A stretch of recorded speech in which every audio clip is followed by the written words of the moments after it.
Good morning from the Freedom of Information and Privacy Association. I'm Patrick Farnsworth, and this is your Access and Privacy Online news summary for Saturday, May 31st. Nova Scotia is back in the privacy and cybersecurity spotlight as a sophisticated ransomware attack triggers a probe and fallout from Nova Scotia Power's data breach.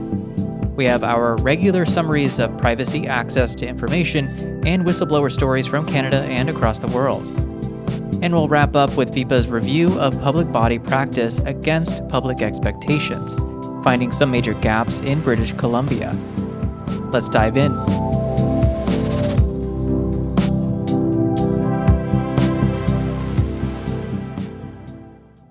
Nova Scotia Power has confirmed that its recent server breach was the result of a sophisticated ransomware attack, marking yet another serious cybersecurity event in the province.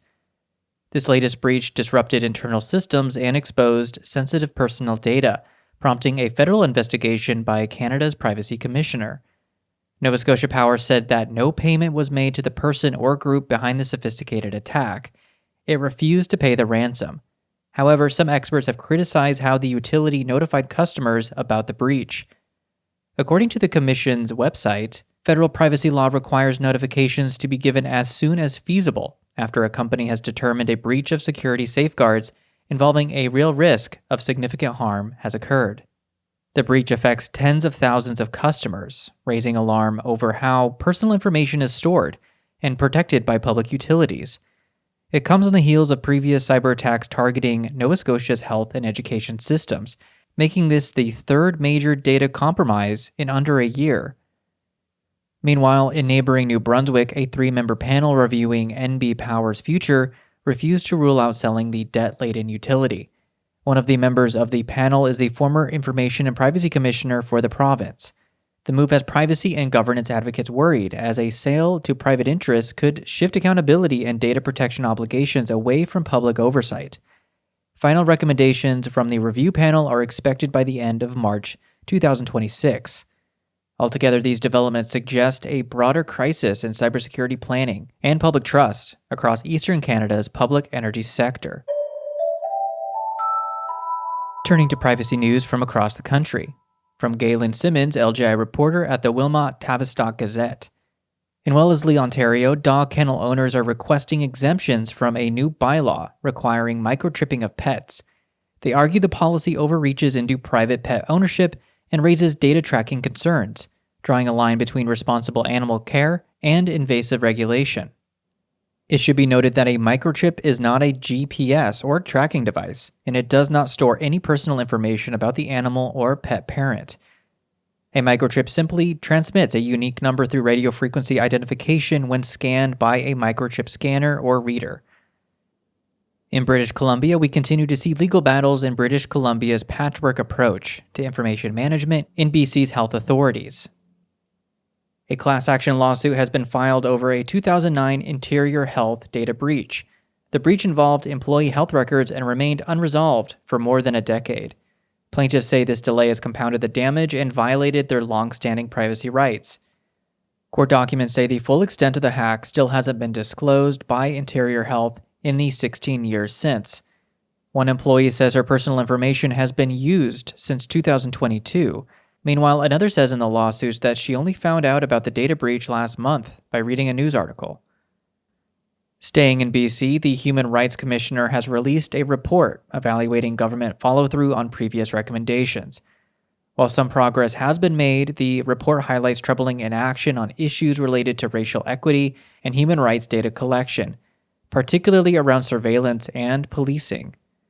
The Commissioner's Office has made 159 recommendations to public bodies in BC since 2019 in 18 letters to the government and 3 major reports. It found the BC government had implemented 18 of its recommendations and partially implemented 74, while 67 had not been acted upon.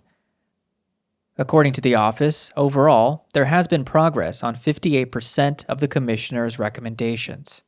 Here at FIPA, we can say there is a growing perception and concern that public bodies can disregard not only the recommendations from civil society, but those of independent offices. There is a growing correlation between the well-documented erosion of public trust in public bodies and the ability of bad actors to act badly in public bodies without accountability. In looking ahead to the 2025 G7 summit, scholars are arguing that Canada has a rare chance to lead on AI policy and data governance. With the world watching, they say Canada must push for binding standards that protect human rights while regulating the growing influence of artificial intelligence. Experts say a central priority should be to rally partners around a framework for ethical, accessible, and well-designed datasets, especially in fields like health, climate science, and materials research. News stories informed by whistleblowers and access to information are raising important accountability questions. With a state of emergency declared and wildfires ravaging the prairies in Manitoba's cottage country, residents are calling for formal wildfire management plans after fatal blazes earlier this month. The push comes after documents revealed a lack of coordinated response and gaps in evacuation planning. Since the evacuation, local officials have said they have been working to get timely information out to residents through various channels, mainly social media. The Leicester Beach Association in the rural municipality of Alexander went to officials a few years ago to come up with a wildfire management plan, but the progress has been slow. In Quebec, newly released records show that a Via Rail subsidiary paid a marketing firm $330,000 during its pivot to high-speed rail. Critics question whether that money advanced public transportation goals or padded private contracts without transparency. The contract appears to have been extended multiple times with invoices from October 2023 and January 2025. A spokesperson claimed it was crucial because of the lasting impact the project will have. Meanwhile, from Michael Oleskin, LGI reporter at the Prince Albert Daily Herald in Saskatchewan, the Sask Rivers School Board is touting successes in advocacy and capital planning, following years of FOI-supported pressure on provincial authorities. The areas of focus in the advocacy plan are vulnerable students and support for learning, facilities renewal, school community council relations and communications, ministry and elected officials relations, and the strategic plan and provincial education plan. The board is also highlighting its training in local authority freedom of information protection training in its governance professional development. It's a reminder that public records can power long-term educational improvements, and that ongoing professional development is a key to maintaining access to information literacy. Also in Manitoba, from Maggie McIntosh, LGI reporter at the Winnipeg Free Press, leadership disputes dominate the annual general meeting of the Teachers Union as internal documents revealed dissatisfaction with how workplace complaints and safety protocols have been handled. Multiple allegations have claimed the workplace to be toxic, and after results revealing 60% of employees fear sanction from their bosses, a group of local union executives penned an unusual letter to the provincial executive to urge it to undertake an inquiry to expose whistleblowers.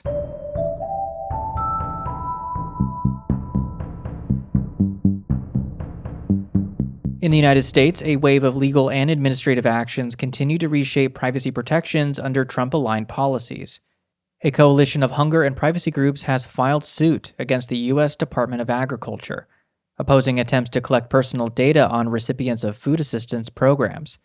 Advocates warn this could have a chilling effect on access to social supports. The information requested included their names, birth dates, personal addresses, and social security numbers over the past 5 years. The USDA warned that failing to do so may trigger noncompliance procedures. Meanwhile, a U.S. Chief Justice agreed to temporarily pause court orders requiring DOJ to release internal documents, a move that critics say undermines financial transparency in politically connected tech firms. The order came after the Trump administration appealed to the Supreme Court in a lawsuit filed against DOJ by a government watchdog group. Citizens for Responsibility and Ethics in Washington argue that DOJ, which has been central to President Donald Trump's push to remake the government, is a federal agency and must be subject to the Freedom of Information Act. In a related development, the FTC has dismissed a lawsuit against PepsiCo, originally filed under the Biden administration, suggesting a rollback of corporate accountability mechanisms now that Trump appointees dominate the agency. A few days later after the lawsuit was filed, President Donald Trump took office, and Democrat Lina Khan resigned. Trump fired Democratic Commissioners Alvaro Bedoya and Rebecca Slaughter in March.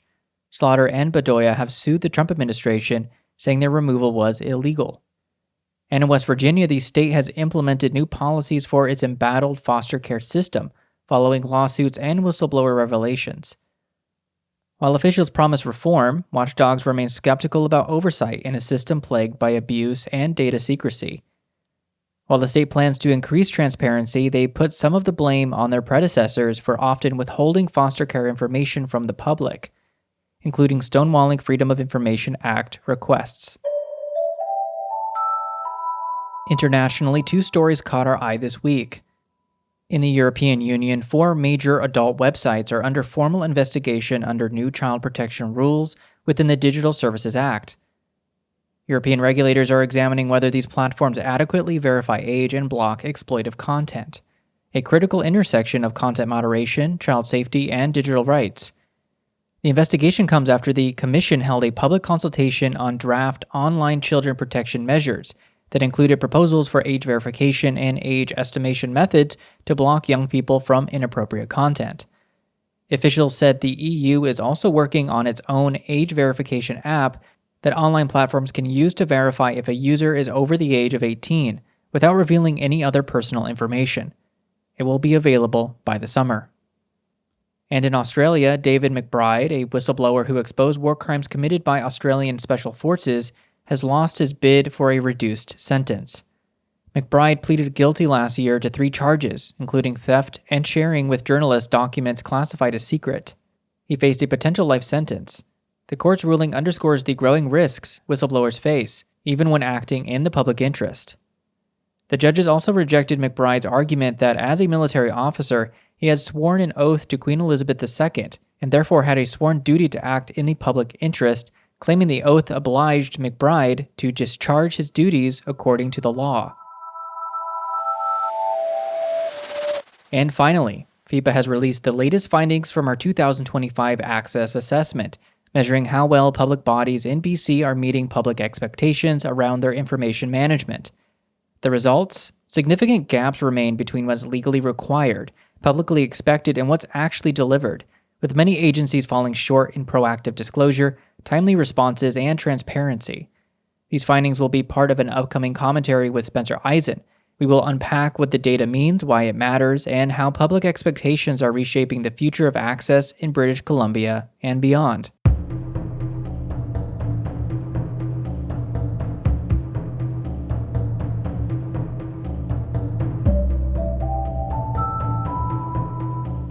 As always, we hope you found today's stories help you stay informed about the latest issues surrounding privacy, information management, and public transparency.